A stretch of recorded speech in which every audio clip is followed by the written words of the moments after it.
Okay,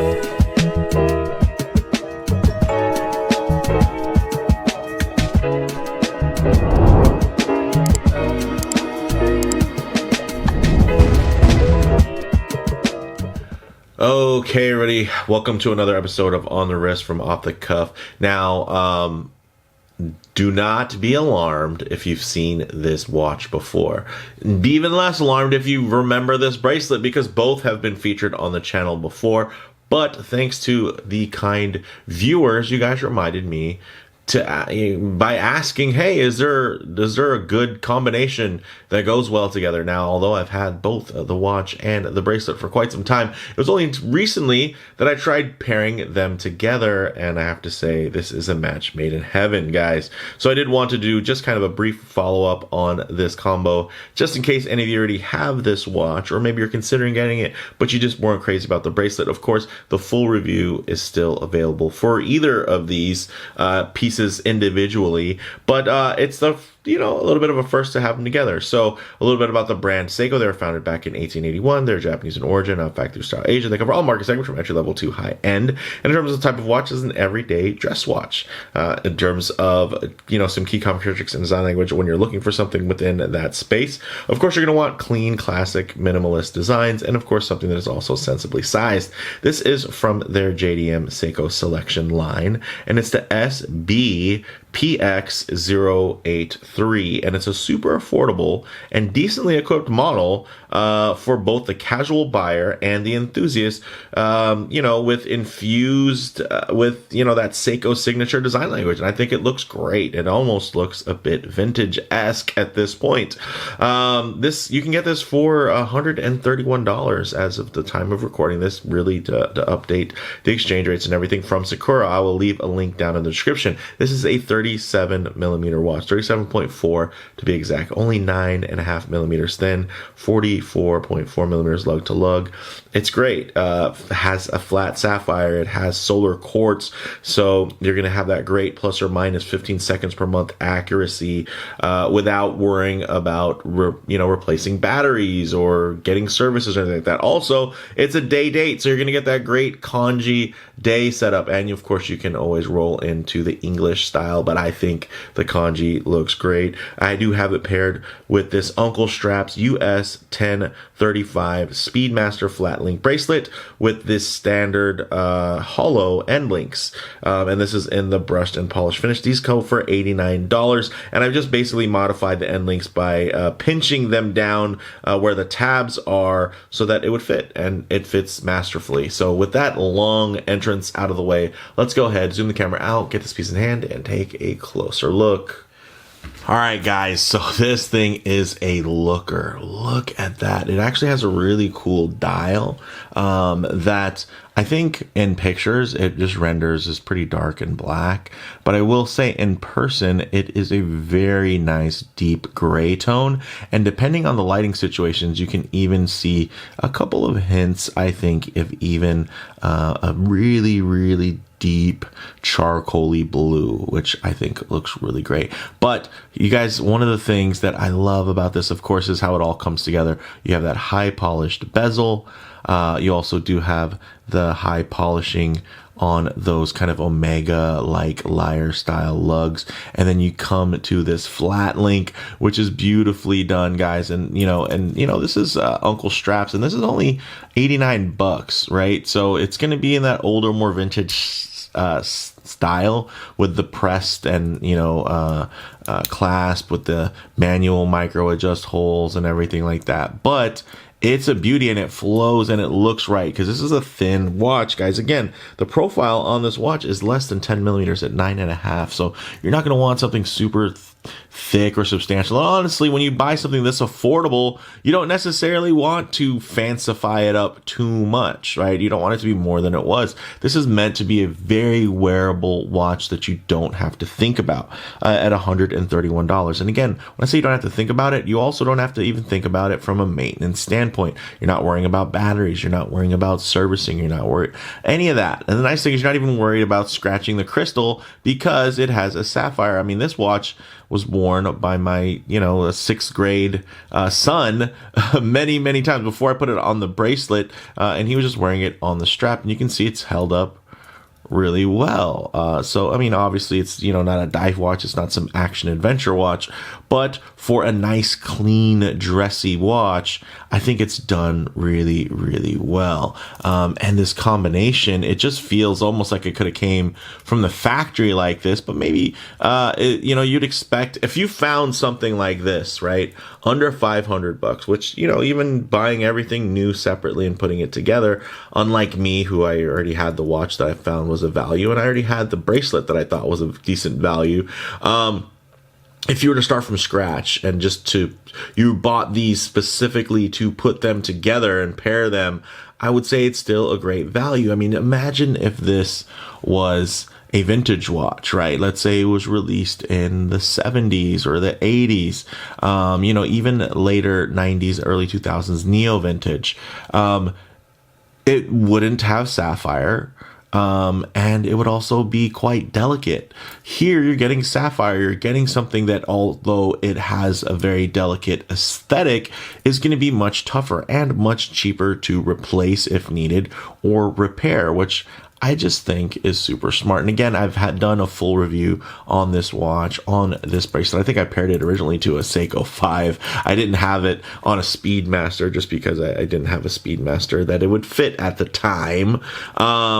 But I think this looks great. And obviously, I still am a big brand supporter of Seiko as well as Uncle Straps. And I think just in terms of a really affordable pairing, my goodness, this is a cool one, guys. Again, you might be let down or disappointed by this, but again, this is of that kind of era that you're trying to recreate. So I don't mind it. Sure, if it had more milled, but you know what? Then it might feel too nice for this, and then you're also going to be paying more. Then you're like, I don't want to pay more for the bracelet than I paid for the watch. So again, I think that's why this kind of becomes a pairing made in heaven. But with that said, let's actually get it on the wrist and see how it wears. Ooh, yes, check that out on my 7.5-inch wrist. That looks glorious, guys. That looks so much more expensive, so much more vintage. It just has an aesthetic that really grabs me. And again, crazy that years later, after kind of having these two separate pieces, pairing them together just injects a whole new life into this watch. Of course, if I get my wrist a bit too close to the camera lens, there's going to be a bit of distortion in terms of the perspective, and you're not going to be able to notice the overhangs of the bracelet as much, and it's going to make the watch head itself feel slightly oversized. Let me give it actually a quick little dust off here. Sorry about that. And then what I'll do is I'll keep my wrist nice and low, guys, and then just tighten up the frame so you guys can still get that good, true kind of aspect ratio of how centered this sits on the wrist, while also being able to see just a bit more of a detailed look. Check that out. Ooh. I think the last I had this bracelet, it was on like a Yema Mecha Quartz Motorsports watch, and it looked great there, and it lived there well. But one of the problems is, hey, that Mecha Quartz, that battery ran out eventually, and I didn't feel like replacing it.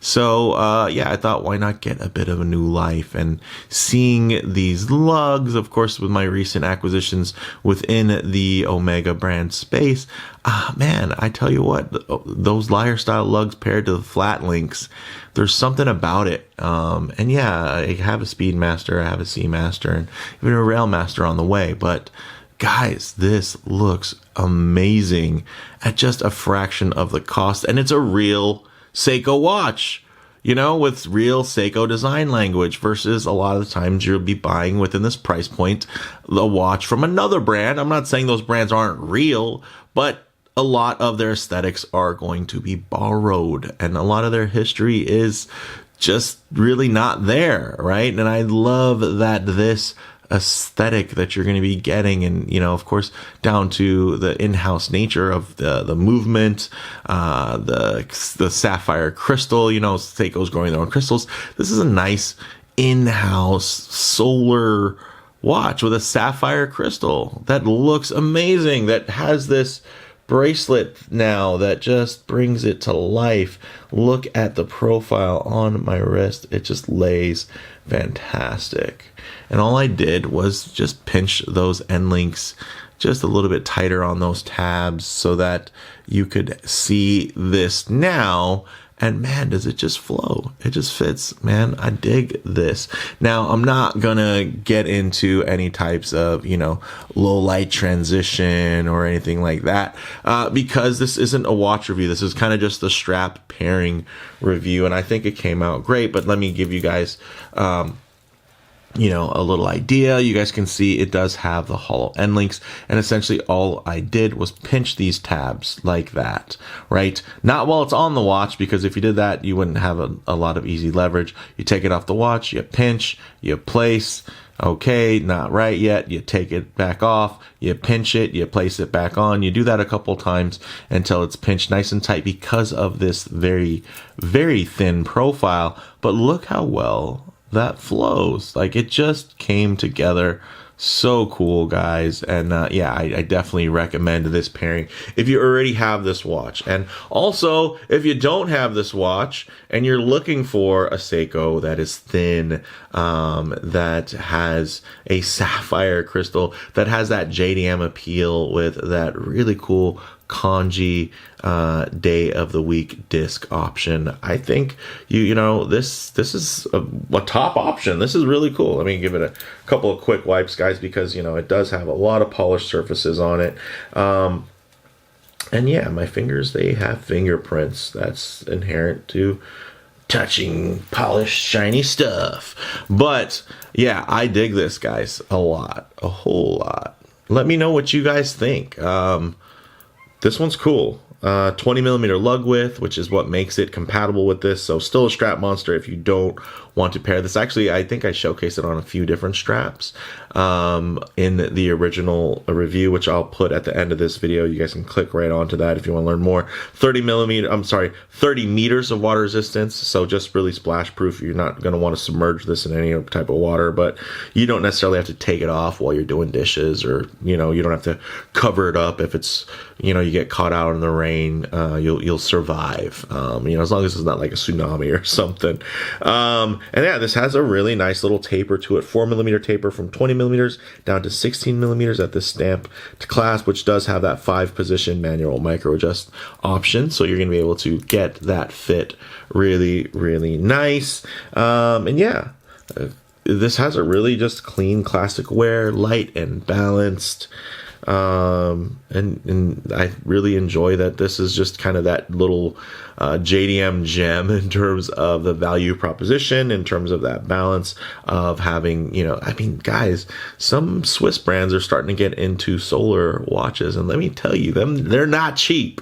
So to have a pioneer and an innovator in terms of that solar quartz power, and an option, something that is going to look this good. Wow. Look at that. I mean, are you wishing they would do a premium version of this, right? Like, it doesn't have a Grand Seiko look. It doesn't really have a King Seiko look, but maybe a Persage. Like, if they did like a thin mechanical Persage watch variation of this. I mean, it'd be expensive. Let's not lie to ourselves. In 2024, the good stuff ain't cheap, and that's fair, because you could still buy stuff like this. But a premium version of this, man, that would really speak to me, and I think they could charge quite a lot for it. Maybe put the 6L premium movement in there with that 4 Hz sweep. That could be very, very cool, very promising.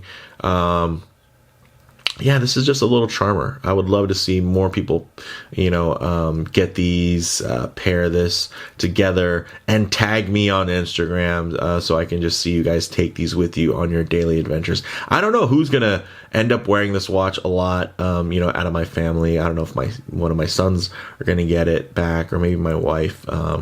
because I'm just kind of sad that once I set the size, then I know it's going to be too small for me to wear again. So I'm just kind of enjoying it now as a little grab and go and making sure it's getting some sunlight, it's getting charged up. But yeah, I think at some point, if you guys follow my Instagram, you'll probably see somebody in my family getting a little family wristwatch check wearing this piece, because it's just too good to sit around in a drawer, guys. With that said, let me know what you all think down in the comments below. If you like the video, please do a like, and if you haven't already, please subscribe for more content just like this. Thanks, guys.